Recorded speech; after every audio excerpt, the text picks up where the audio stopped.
Yeah, sorry, one second. I realized I didn't have my pants buttoned.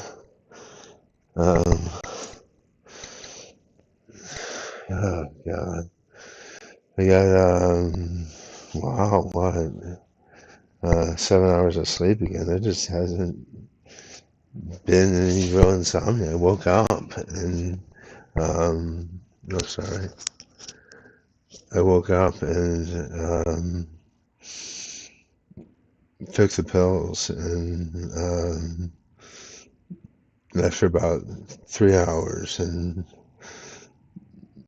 because it just I felt awake and then I fell asleep on the sofa for 4 hours. And so I slept through 4 hours of amphetamine time. So I might, uh, this might be the first night I take an extra 5 nights into the bottle, 6 extras, because yeah, staying up an additional, not an additional, because I haven't been having much trouble sleeping at all. So I might not. It's only 3 hours. Um,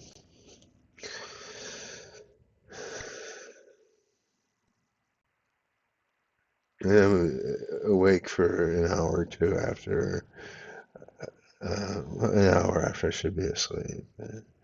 Um, maybe two. Um, I so I still got that cold.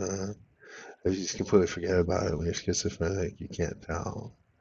I don't know how to explain it. You can't tell. You just can't tell. Um, you just can't tell. Um, it's like if you were dizzy enough, you couldn't tell if you had a cold, right? Same kind of principle. Um,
a third of my grocery budget is now fruit.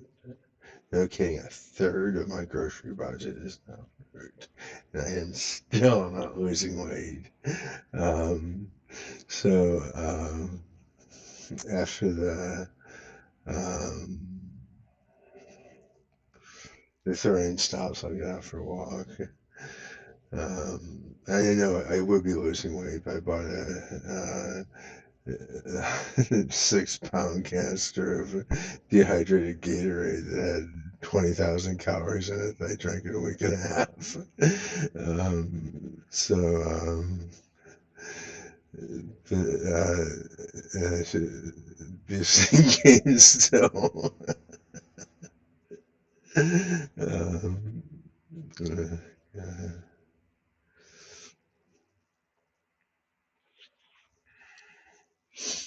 what it does is I'm so fat, I eat 3 meals a day. Um, And I don't mean a bagel for breakfast either, right? And so with the fruit, it cuts me down to 2 meals and about half a meal of fruit. So if I hadn't gotten the Gatorade, I would have probably lost a fair amount of weight in 3 weeks. But um, uh,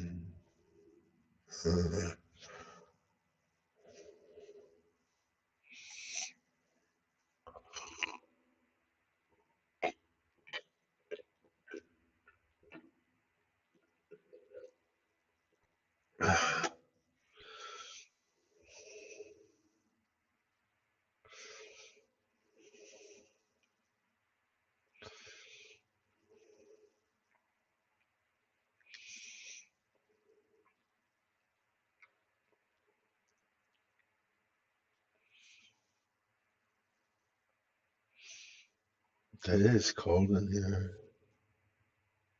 Otherwise, I guess sweater to watch.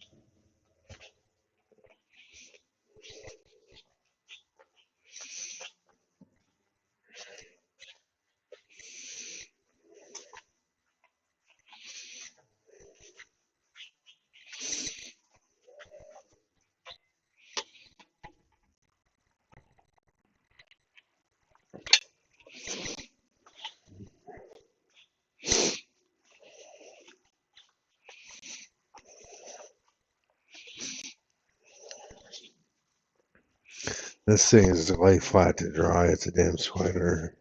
Um, but since you wear something under it, and just because of the way it's made, you can wear it 4 times before it starts to smell. So, um,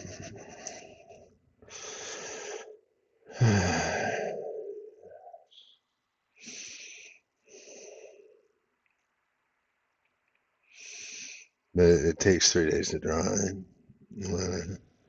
By the time we're so.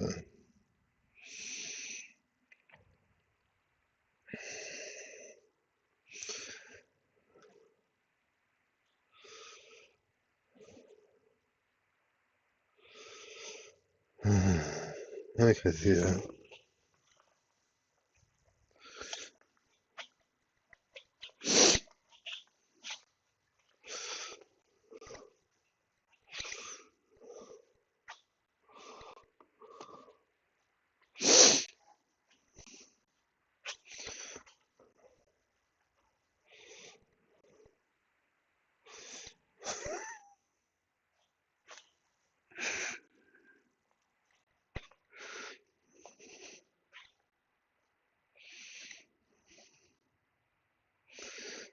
I was just thinking, for people my generation, our dads, so scared of touching the thermostat. I didn't touch it till I came home from college. I don't think I did anyway. And it was 68 in the winter and 79 in the summer, which is just ridiculous summer temperatures, right? I don't know why. And he got older and he started being reasonable and setting it like 75 or something. But at the end of his life, he just didn't give a shit. He said at 75, only leave the patio door open and throw the ball out the door for the dog. Um, but it the colder parts of the country where they wouldn't dream of setting the heat at 72 because it would bankrupt them. And he came from Colorado, which isn't quite that bad, but in Colorado, the standard is 64 at night, 68 during the day. And so 68, but I'm feeling a bit cold for some reason. Let me turn up to 70, just isn't, you know.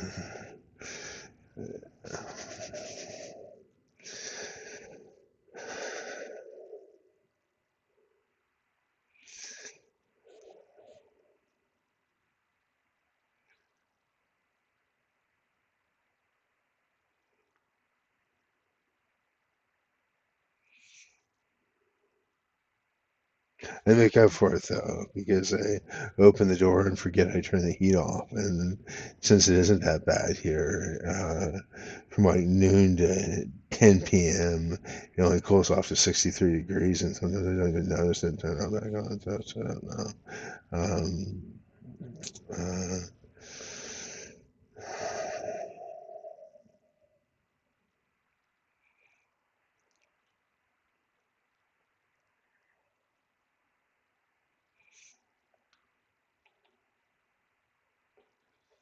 uh, God.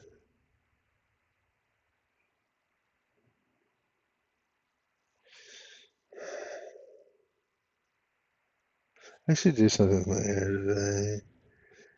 And while it's freshly cut still. I'm not gonna go. Really, I like it so much. I forgot how much better it looks like. Not just the color, but the cut. I'm gonna get it in within 2 months. Um, already setting aside money for it.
Trying to get a shower today too.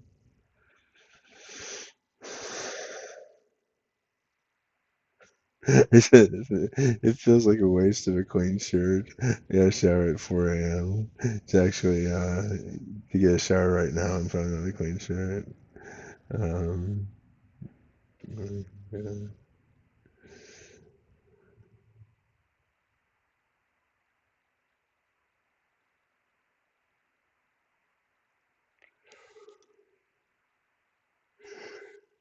I have had this. I think I talked about the Hawaii I made last night. I had this washed out feeling yesterday and again today. I don't know quite what to attribute it to.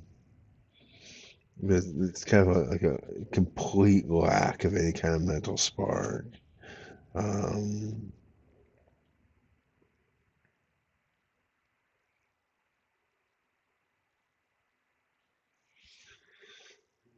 which is aggravating because uh, writers, I some don't feel like doing anything that involves any sort of thought at all, and so that leaves physical activity. Um, a bit lethargic from always sleep in the cold, on top of that, and on top of that, I have no physical activity but cleaning and exercising. So it sucks a little bit too. But the good news is I'm lethargic enough mentally that I'm perfectly content lying on the sofa and staring at the ceiling. It's aggravating because it's just things are clearing up as far as the psychosis goes, and the lost time sense.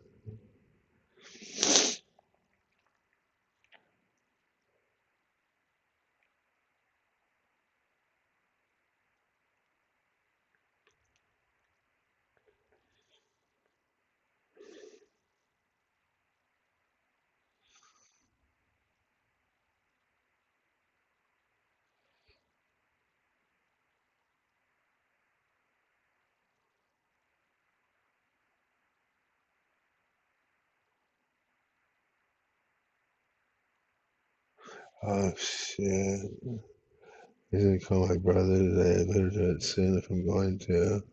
I always catch him in the morning, early afternoon tomorrow while his daughter's at school. And he would gladly take time away from talking to me. But he basically said that, he's having troubles with loneliness. So I want to call him when otherwise he'd have no one to talk to. And she spends weekends with his ex.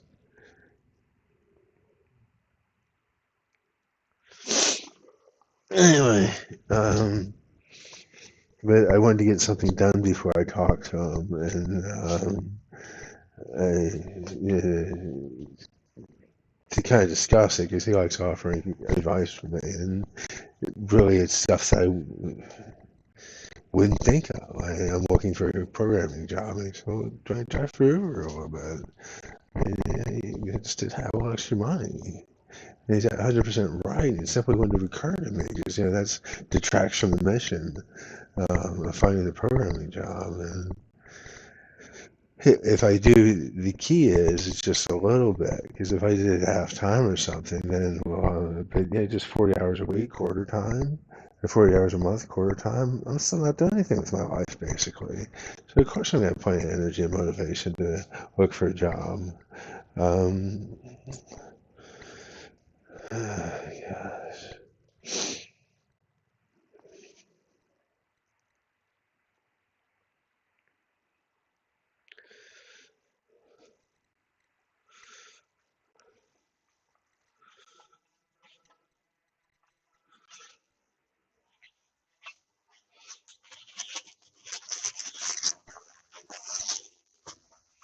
After the first month, that goes without saying, it's gonna be an acclimation. Then you're on one stranger after another. Um, and after all this time alone, have I don't know how much time that they're out, so to speak, that they spend with people, but so it's a quarter of the time. Um, that's um, that's a lot of social contact. At first, I'll just be courteous and smile and all that. And, it'll take me. It'll probably take me 2 months to loosen up around some types of people. And then I'll get some drunk guy or a drunk woman who's headed home from a bar, and he's by herself and himself, and actually get involved in, actually like the person and get involved in a conversation. Yeah, gosh. Looking forward to that happening. It hasn't happened in so long. I don't remember the last time I had a conversation that actually was natural and I enjoyed, as opposed to, all right, I got to think of a reply to that. Um,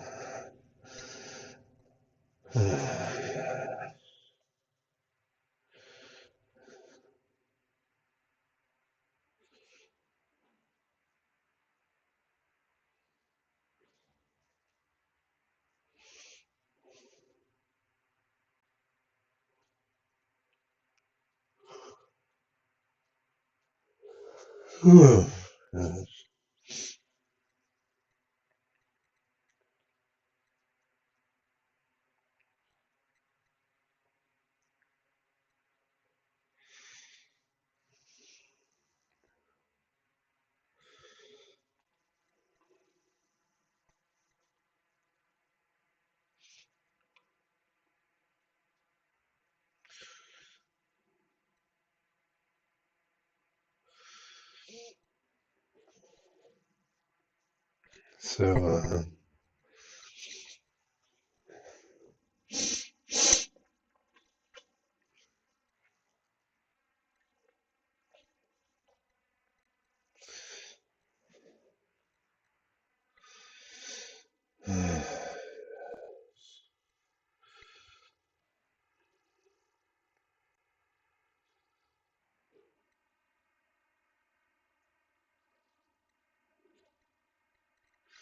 I spent some time cleaning yesterday. Um, maybe like 2 hours. Um, I know some people will clean for 4 hours and at 3 times the speed I do, and something. I just got sick of the place being so messy. It was clean in December, basically. Not clean, clean, but it wasn't. Oh God, this is just. It wasn't like that, and so I'm gonna get back to there at least and keep it there. Um,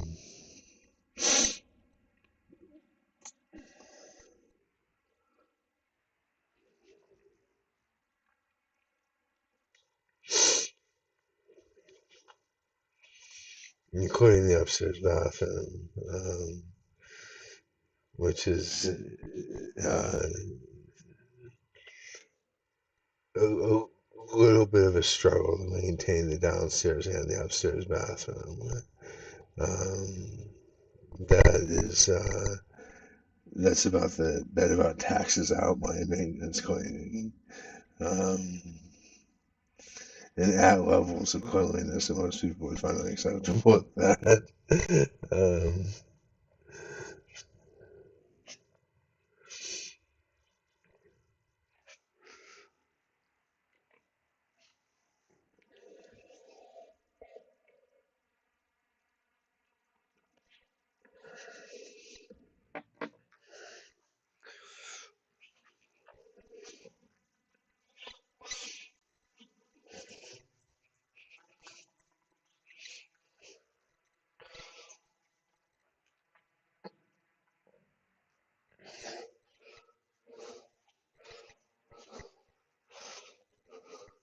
I found my belt after like 8 months, maybe more. I was gonna order another one finally, and I forgot about ordering another one because I wouldn't be able to get a very nice one. And I found it, and you know, a combination between being old and having weighed more than this. Actually, my pants hang a bit low, and it hurts my back. And it's been that's probably why I was cleaning 2 hours yesterday. So my back just hasn't been hurting very much.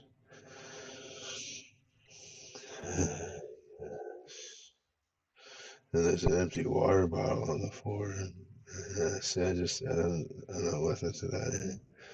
Um,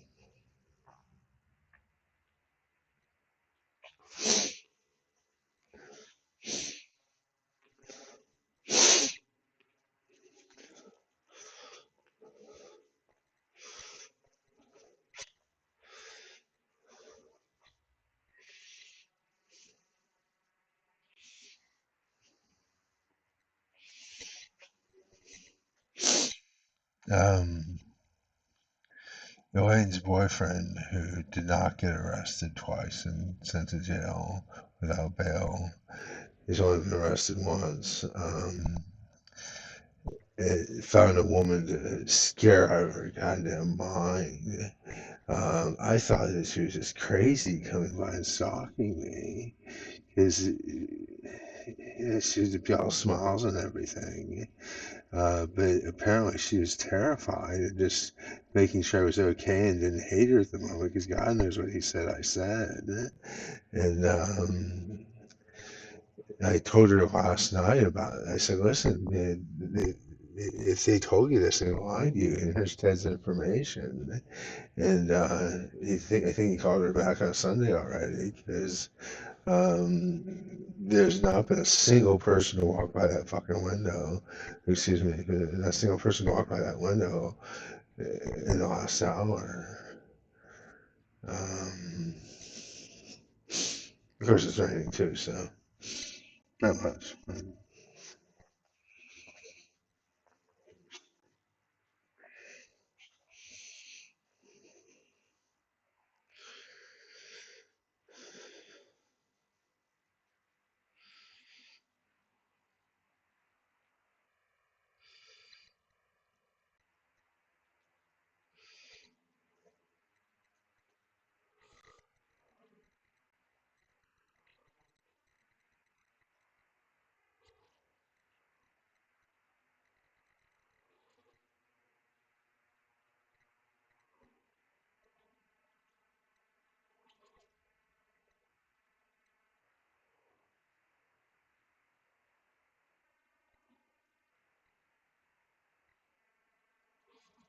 It'll be nice after I get the computer job to have conversations with intelligent people, and most computer programmers are. Even the bad ones are not stupid um, um, on a regular basis, because I do have conversations with people here, and there are exceptions, but they're few and far between, and the exceptions say very little. Because I get very excited when I realize I'm talking to a smart person, and that causes problems for me with other people. Um, and so um, it'll just be nice. Um, there's some people around here who are quite less than bright. Certainly not all of them, but it's uh,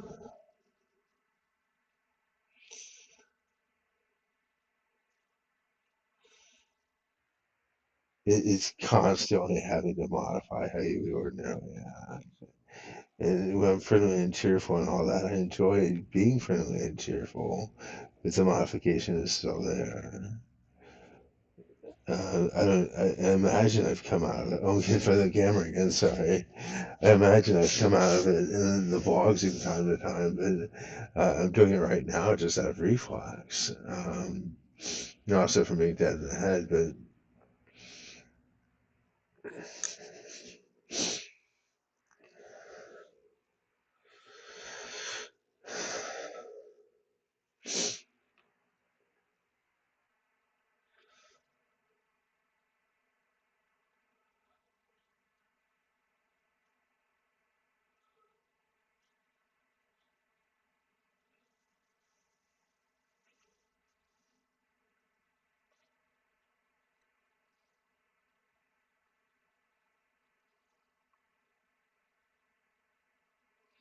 it,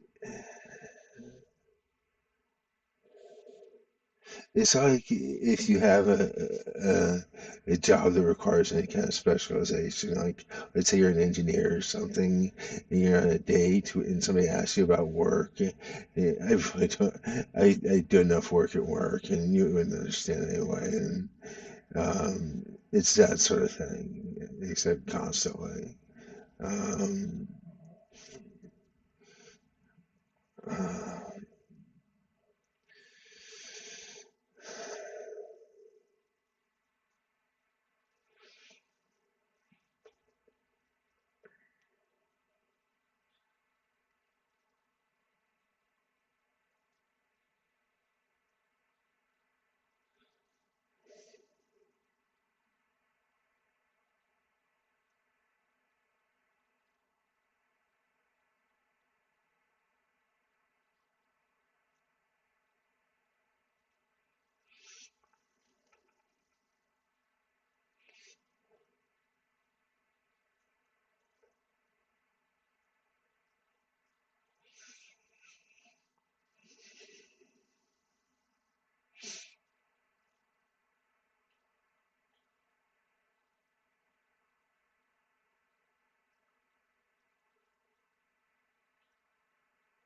there was. I haven't heard his voice in the longest time. And I don't know if it was because it caused problems for me or not, but there's a physicist who lived here. I'm pretty sure he's a college professor. Just from his depth of understanding, it wasn't like, well, they made me jump my academic hurdles and I got a job. They taught me how to do my job. I mean, he really didn't understand it. And I'd have ideas and call them out to him, and he'd offer one sentence replies.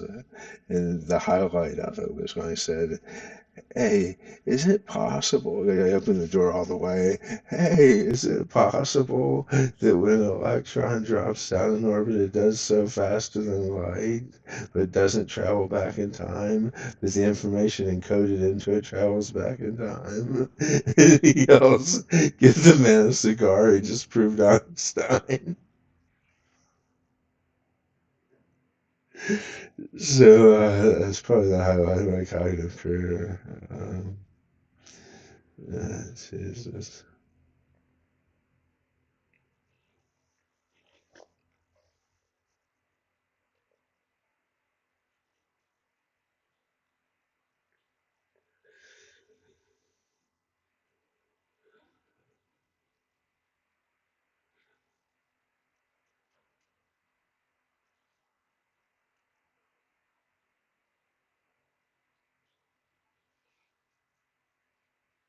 I think relativity, even for all but the very brightest among us, including Einstein himself, obviously, if you leave it alone for 4 months, you lose your understanding of it enough that you have to figure things out again when you come back to it. It's so complex. Um, and I think most people just don't understand it. Even people who should understand it, like college professors, I think they just don't understand it. And it's that complex. Um, Mostly college, not only college professors are the brightest people in the world, but people with PhDs in physics. I think that there are plenty of people with PhDs in physics who don't understand relativity. It's that complex.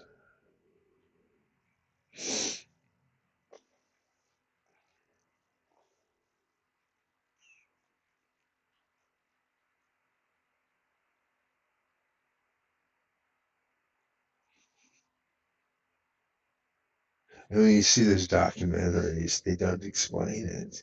They just plain don't. They appear to explain it, but they don't. Like they say, well, if you're walking at 10 miles an hour and a car is driving 20 miles an hour, then to you it's driving 10 miles an hour. This is very true. What they don't say is not only velocity is relative, but acceleration is relative. Acceleration is relative because time is relative. Um, Things like that, right? Um,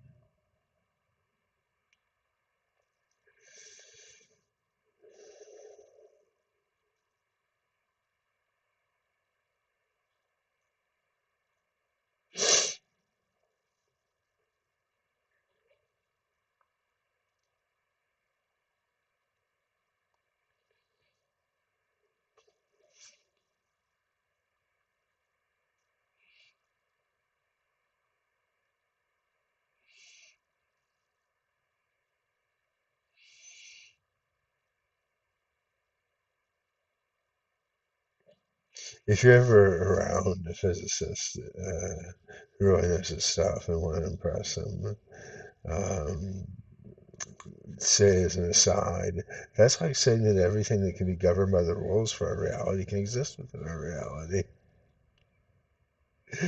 I won't bother explaining why, but that will definitely perk his ears out. Um, yes.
And there are other people, there are a couple of college professors in the neighborhood, and don't ask how I know they're college professors and not just experts in their fields. I had a college professor for dad, trust me, I know the college professors. I was talking one day about how Hamlet was psychotic, and this guy calls out and says, about the time Hamlet was being written, there's a book being written in Spain called, and he was referring to a man on La Mancha, Don Quixote, who was jousting with the monsters that were in fact windmills. It was insane too. Um,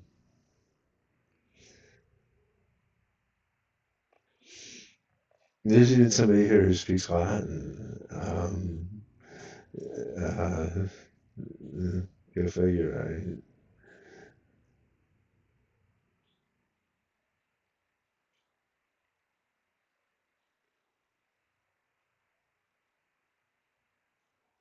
They got I got to laugh with man.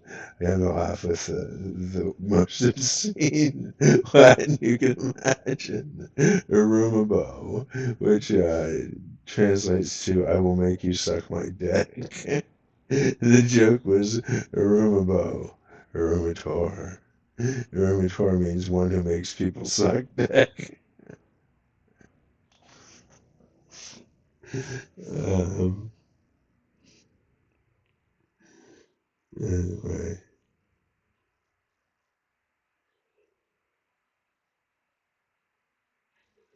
My Latin is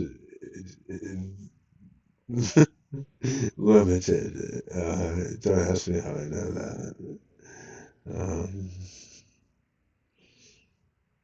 and it's standard stock phrases, right? Iliac est,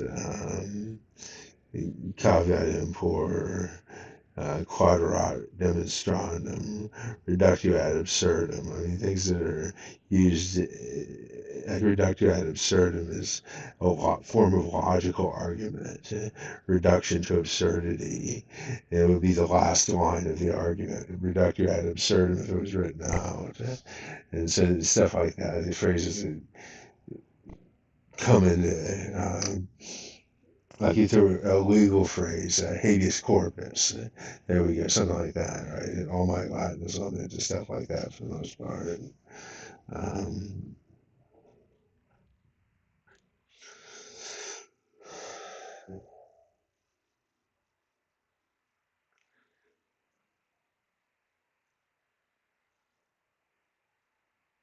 Somebody laughed his ass off. It must have been the Latin guy because he was on the phone. He was putting him on speaker. He was in his condo. He was laughing his fucking ass off. I was talking about the idea of ancient Greek comedy, how it wouldn't work with the strophe and the antistrophe. It's just too much to explain. But it's a hysterical idea of ancient Greek comedy when you think about it. And somebody understands the format of ancient Greek tragedy. Um, but these aren't the people who come by typically.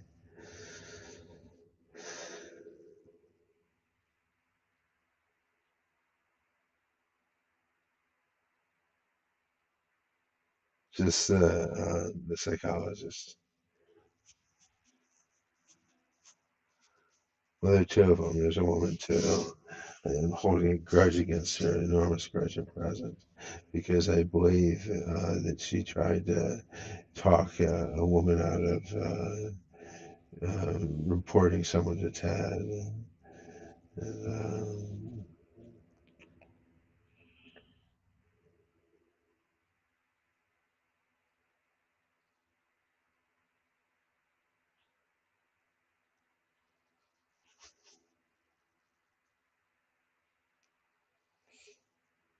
Elaine's boyfriend. And not only does it mean I suffer unjustly at the person who she's trying to make things a bit easier on, because obviously he is grieving having his girlfriend put in prison as much as anyone can grieve such a thing on crack. Um, but this woman was put through hell. Um, I yeah. Um, you don't set your alarm. You don't suck awake in bed till 3 a.m. from fear, and then come down, walk a quarter mile to check on somebody to make sure he quote still likes you and that you aren't in any danger that night if you fall asleep unless you're pretty fucking scared.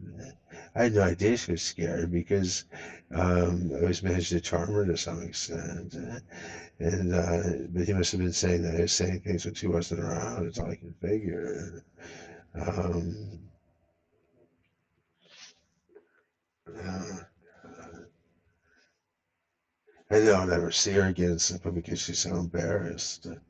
Um, Given how I actually did behave with her. Um,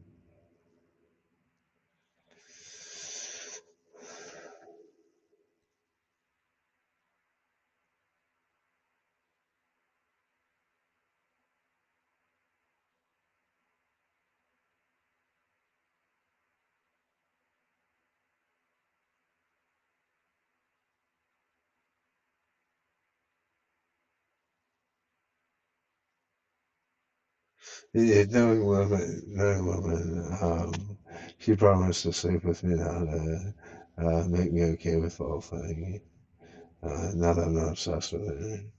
Um, I know I'm beautiful and he's been lonely and yeah,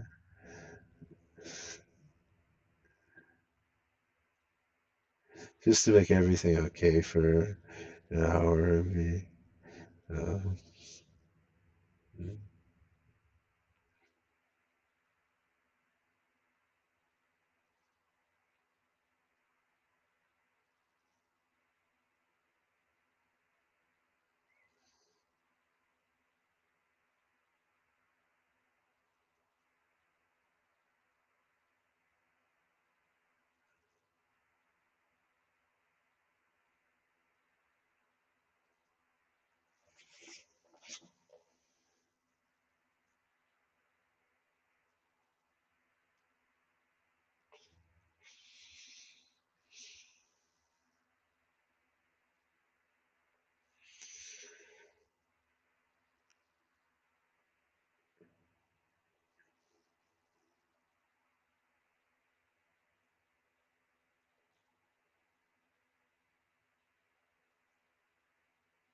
And of course, knowing me, I'd have to get even for the pity aspect of it by cracking a joke during sex. Women do not like that. Um,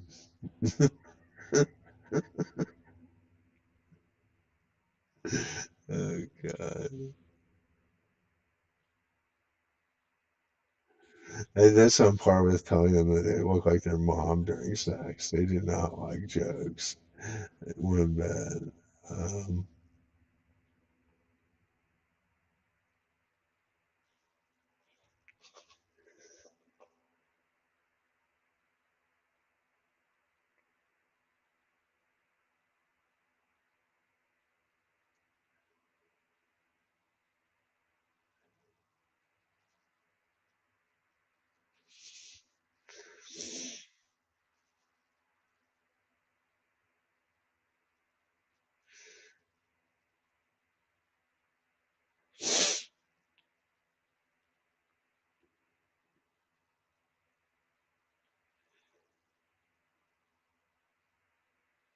have you ever noticed how the vast majority of comedians have a very, it's oftentimes very funny, but it's still generally a very skewed way of viewing women?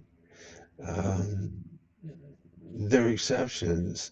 One that I know is an exception that doesn't talk about women very much is George Carlin. Um, but not, there are many exceptions. Um, it's, comedians are almost across the board misogynist, I think. Um, And there's a reason for this that occurred to me is if you're going to talk about male female differences in an open and honest way, that's not misogynistic, you can do it in a way that will make men laugh, or you can do it in a way that will make women laugh. You cannot make both laugh. Not if it's fair. Um, Example, size matters, but there are other things that matter every bit as much, like money. This is just true. And interesting enough, I can't figure this out. It's men that laugh at this. That puzzles me because it should be women. Finally, somebody said it. Um,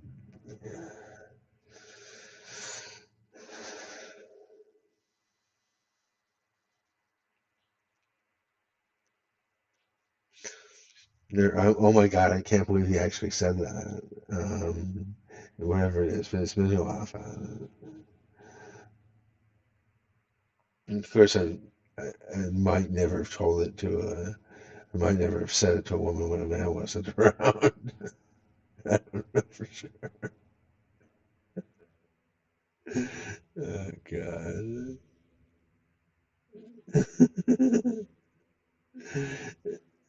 Women, I guess a woman might say, well, it makes us look like we're just dirty whores. Well, we know you are. It's just cognitive dissonance, or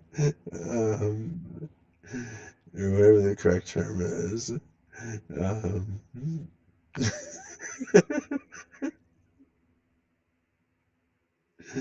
uh,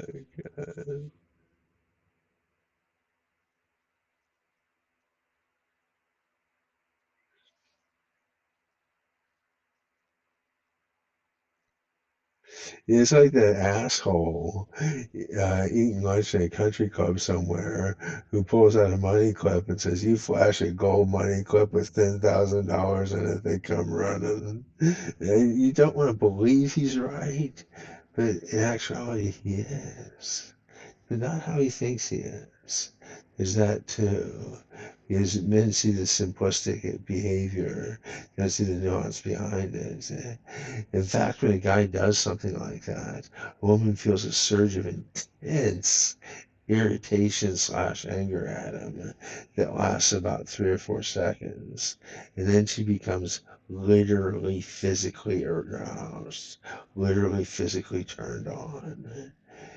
And she has the thought, oh, I want to get fucked. And you seem intriguing. If I can get to know you in a way that makes me stand out, I'm going to take it. Is the actuality of it.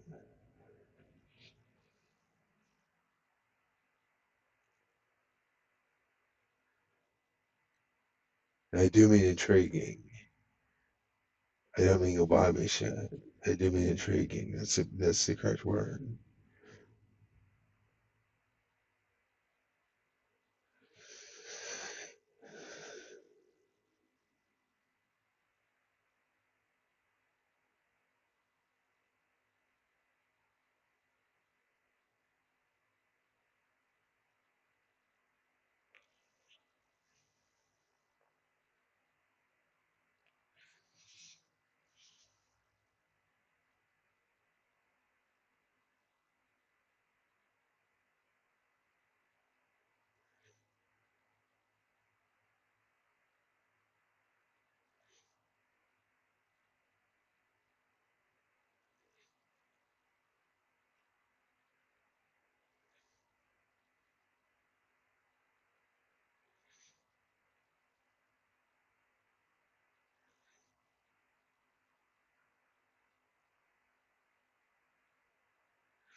I was just wondering, Elon Musk, the ratio of nights he sleeps alone. Well, you make that argument too, right? But really, the ratio of nights he doesn't have a companion. If he's not dating, he obviously can pick a one night stand anywhere. Um, and the caveman idiot guy who could never at any point in his life have dreamt of having a casual encounter with a woman except by raping her, would say, well, he's just a stripper. No, I'd be willing to bet. I would be willing to take a number of over 50% that he's not with anybody that day. Simply because I don't feel the need to have sex, and um, I get that when I want it. And, it's not today. Other things I'd rather do. Um,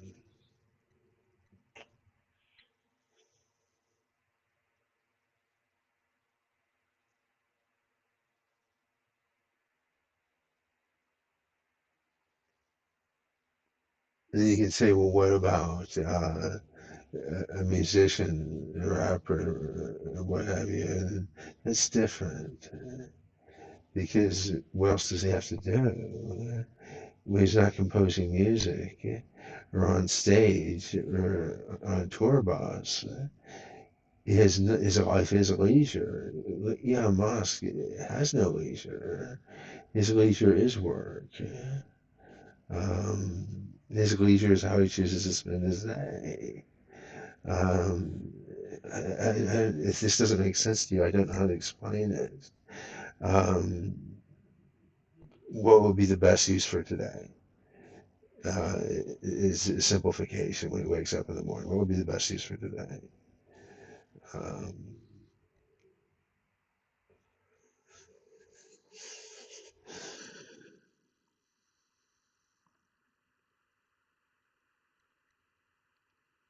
he isn't. See, I bet $1 million against a dime that he hasn't even used social interaction the way the rest of us do. And maybe close friend social interaction, like moving through a crowd of people.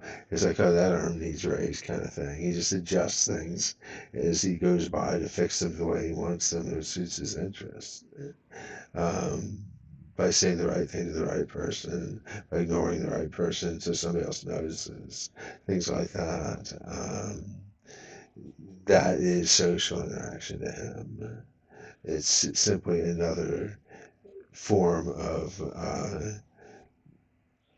utilizing his skill set and intellect. Another occasion to do it. Um,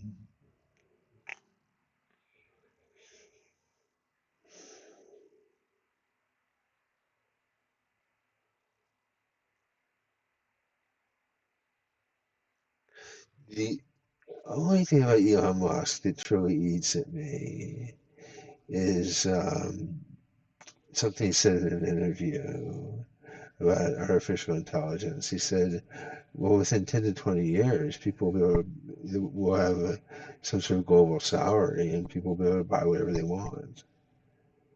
And the condescension there, buy whatever they want, as though that's what everybody wants money for. Um, that ate at me. Um, because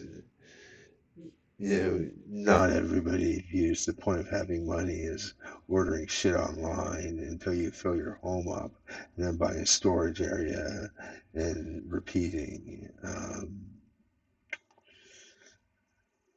So that ate me bad.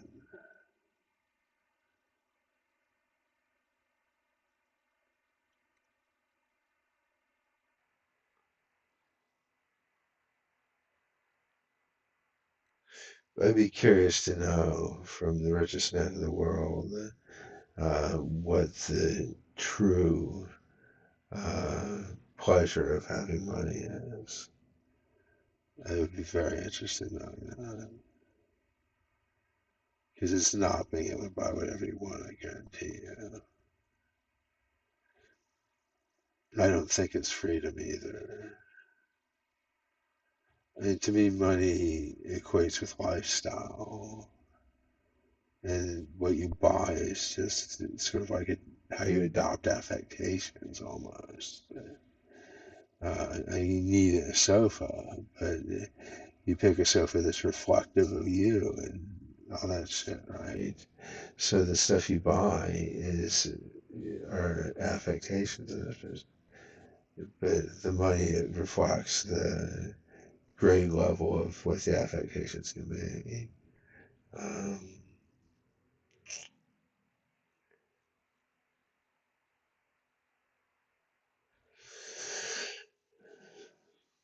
so lifestyle.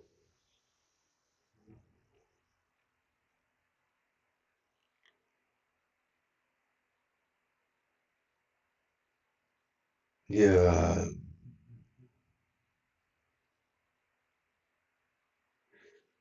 like if you're gonna be in Paris at the time of the Tour de France, and you go all out and get a suite with a balcony over the finish line. Yeah, yeah, sure. I'll give you a promise to actually watch it with me. Like it's a movie or something, right? It doesn't cost $10,000 a night. Um, uh, so, and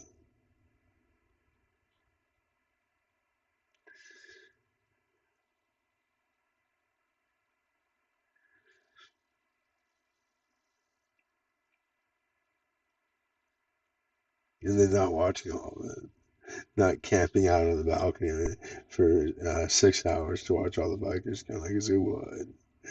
Um, and of course, you got the radio or the TV or phone on or whatever, the Tour de France tracker. The first one's coming, and you're gonna see that. Uh,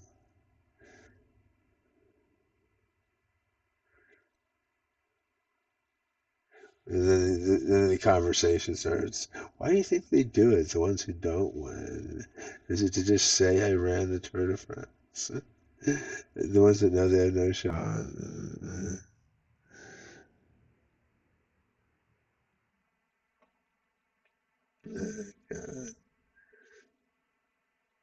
Because if you're predicted to finish 70th, not only do you not have a chance of winning for that, but you don't have a sponsor. You don't have advertising deals.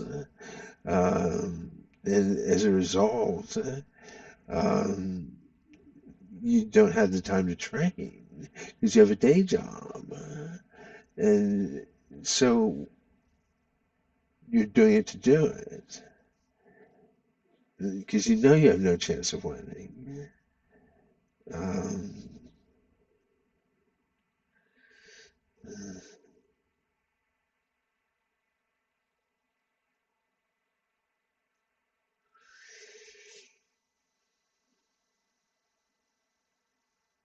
I guess that's about it. I'm out talk. I woke up a little bit in the middle of that.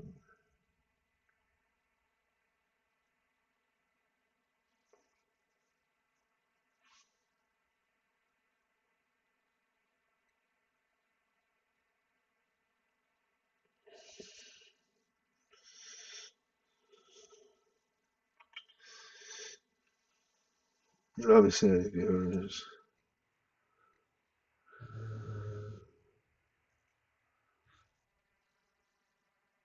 Me viewers. Wow, how about that? Thanks for watching. And Leah, if you watched, I love you, and I love you, and well, everything else just kind of falls out from that, I guess. And who I am, and who you want me to be.